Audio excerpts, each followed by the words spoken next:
Lawyers want to be politicians. They should choose. Either they are politicians or they are lawyers. This law society, this union of theirs, because they want a job everywhere, they want to be this, they want to be that, they want... No. We know it's a union. You give it a beautiful name, law society. How can a man be a mayor and go and practice law? First of all, the law society should tell us this. All other people who are in political jobs cannot practice their work, except the lawyers. Lawyers are, a mayor is using the address of city council to run as chambers. And the law society has kept quiet. I'm sorry, the lawyers must choose between politics and law. Lawyers, when you are making laws, they want every chairperson in this country to be a lawyer or equivalent to a judge. No. You must respect others also. I'm unhappy that somebody who is a mayor is practicing as a lawyer in a court of law. When others are not allowed, engineers are not allowed, doctors are not allowed, everybody is not allowed except the lawyers. How can you have your cake and eat it? This is wrong.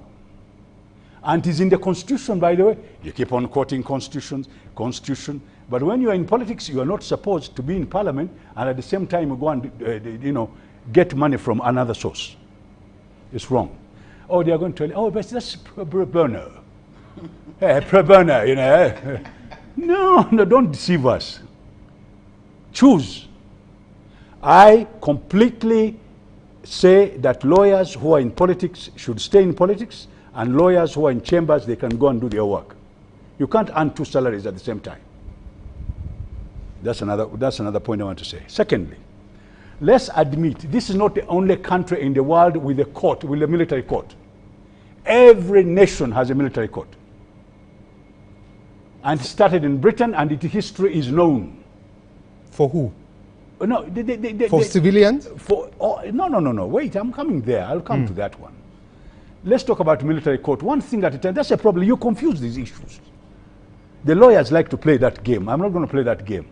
Every military in the world has got a military court. Then it is established by law. It is there. And in some countries, everybody in that thing is a lawyer. Army officers who are lawyers. Even the prosecutors are lawyers. Now, if we want to, we can argue and say that our military court, everybody who in it should actually have gone to a law school. I can argue that one. I have no problem with that. After we have said that, in the world today, methods of criminal activities have changed. Terrorism and bad people, including, by the way, the government which is in power now. It came in power by using guns, so they know the name of the game. So they say anybody with a gun is no longer a civilian to them. Now that is their policy. That's what they say. We start from there. And just, I'm coming. Yes, to that. Captain. And I'm glad you went there. Jamil I'm gonna come back. No, Jamil Mukulu, you've said weapons, anyone who handles a weapon. I'll come to that. You are using that. Let's finish this argument. Then I'll come to Jamil Mukulu and all the others. And I'll also come to the court, the Uganda court, which has got a branch. Within that court on armed, people who are armed and all that. What is it called? National Crime Division. It is there. I know about all that. Let me finish one thing at a time. The policy of your own government says that anybody who is armed, as far as they are concerned, should go to a military court. That is their policy. Second policy, they have a relationship with Kenya on armed groups. It is in the treaty. And they have got ways and what the intelligence works in the whole of East Africa. So that's another area we must also look at. Now let me go to I'm coming to your Captain, point. Because I want us to stay, because you're talking about an MOU that no one has ever seen. Do you have the East African Treaty? No. There is an MOU that has been referred to in that court. numerous times, and no one has seen it. May I read that treaty for you? Because it is there, it's written. They cooperate in security. They do. They do. You cannot argue against that. The intelligence of these countries work together. And people have been got from here and taken to Kenya. They've been got from Kenya to Tanzania and vice versa. Now, let me also go to the very high. You know, you people like America, America, America. You know, is everything in America is pure. What is Guantanamo Bay? What is it? What's Guantanamo Bay? What do they do there? You know why? Because they are smarter than us. Instead of bringing them in the country, they get some island and they create a court and take people there to do the same job. Guantanamo Bay. They pick them up from every country. Pick them from Iraq, pick them from wherever, take them to Guantanamo Bay. The reason I'm saying this is not to justify the argument you are trying to bring. And now I go to Mukuru. Mukuru was already in prison in Tanzania and in civilian courts already. He had to be brought back through the civilian courts. And when he came here, they could not take him to a military court because he had come through the civilian system. So that argument is there too.